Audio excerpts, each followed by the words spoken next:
जय माता दी। आप सभी का हमारे YouTube चैनल पे बहुत बहुत स्वागत है।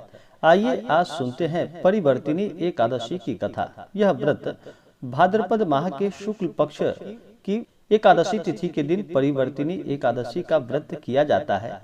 इस दिन भगवान विष्णु चातुर्य मास के दौरान करवट लेते हैं। इसी कारण से इसे परिवर्तिनी एकादशी के नाम से जाना जाता है तथा इसके और अन्य नाम भी हैं, जैसे कि पद्मा एकादशी, जय झुलनी एकादशी, कर्मा एकादशी और डोल ग्यारस के नाम से भी जाना जाता है।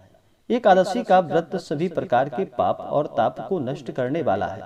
इस दिन भगवान विष्णु के अवतार भगवान वामन देव की पूजा की जाती है।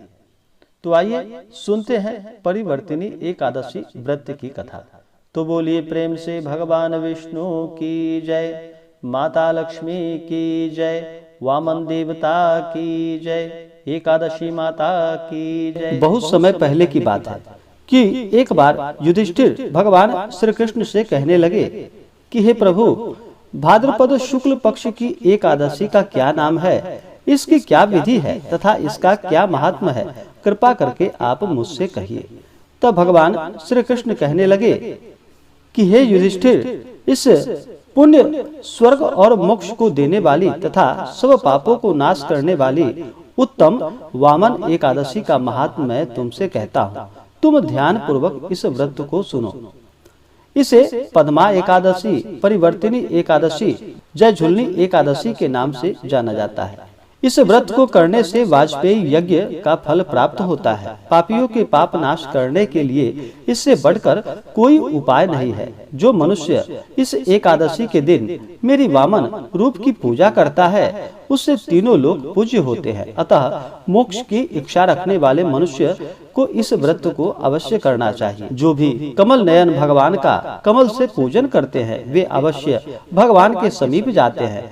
जिसने भाद्रपद शुक्ल एकादशी को व्रत और पूजन किया, उसने ब्रह्मा विष्णु सहित तीनों लोकों का पूजन किया है। अतः इस एकादशी का व्रत को मनुष्य को अवश्य ही करना चाहिए। और इस दिन भगवान करवट लेते हैं, इसलिए इसको परिवर्तिनी एकादशी कहते हैं।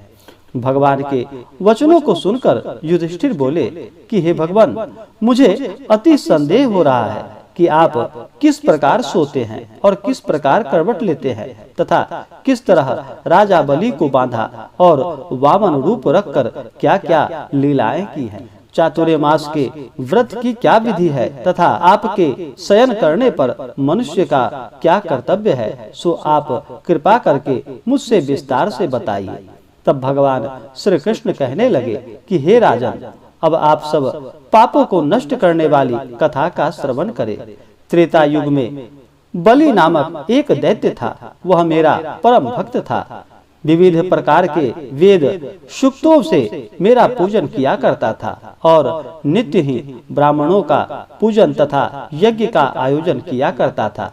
लेकिन इंद्र से द्वेष के कारण उसने इंद्रलोक तथा सभी देवताओं को जीत लिया था। इस कारण सभी देवता एकत्र होकर सोच विचार कर भगवान के पास गए। बृहस्पति सहित इंद्रादिक देवता प्रभु के निकट जाकर और नतमस्तक होकर वेद मंत्रों द्वारा भगवान का पूजन और स्तुति करने लगे। अतः मैंने वामन रूप धारण करके पांचवा अवतार लिया और फिर अत्यंत तेजस्वी रूप से राजा बलि को जीत लिया। इतनी वार्ता सुनकर राजा युधिष्ठिर बोले कि हे जनार्दन, आपने वामन रूप धारण करके उस महाबली दैत्य को किस प्रकार जीता।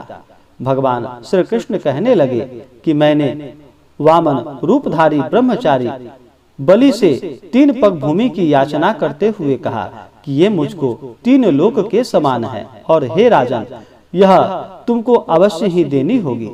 राजा बलि ने इसे तुच्छ याचना समझकर 3 पग भूमि का संकल्प मुझको दे दिया और मैंने अपने त्रिविक्रम रूप को बढ़ाकर यहाँ तक कि भूलोक में पद, भुवरलोक में जंघा, स्वर्गलोक में कमर, महलोक में पेट, जनलोक में हृदय, यमलोक में कंठ की स्थापना कर सत्यलोक में मुख, उसके ऊपर मस्तक स्थापित किया। सूर्य, चंद्रमा आदि सब ग्रह गण, योग, नक्षत्र, इंद्रादिक देवता और शेष आदि सब नागगणों ने विविध प्रकार से वेद सूक्तों से प्रार्थना की। तब मैंने राजा बलि का हाथ पकड़कर कहा कि हे राजन, एक पद से पृथ्वी, दूसरे से स्वर्गलोक पूर्ण हो गए। अब बताओ तीसरा पग मैं कहाँ रखूं? तब बलि ने अपना सिर झुका लिया और मैंने अपना पैर उसके मस्तक पर रख दिया, जिससे मेरा वह भक्त पाताल लोक को चला गया।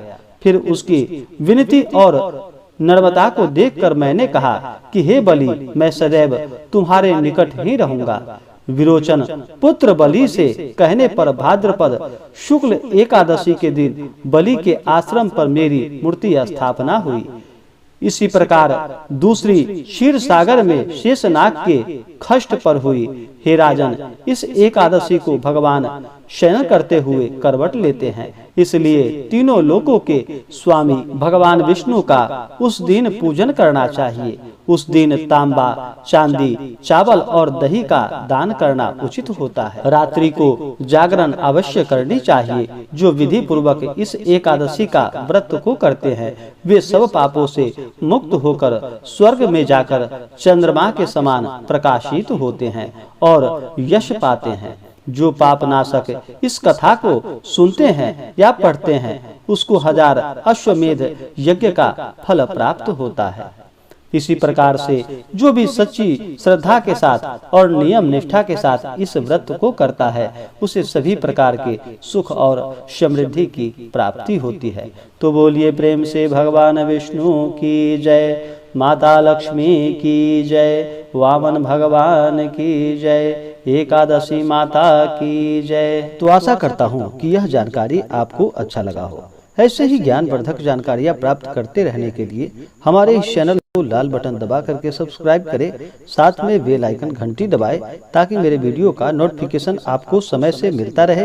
वीडियो को लाइक और अपने दोस्तों मित्रों में शेयर करें। जय माता दी, धन्यवाद।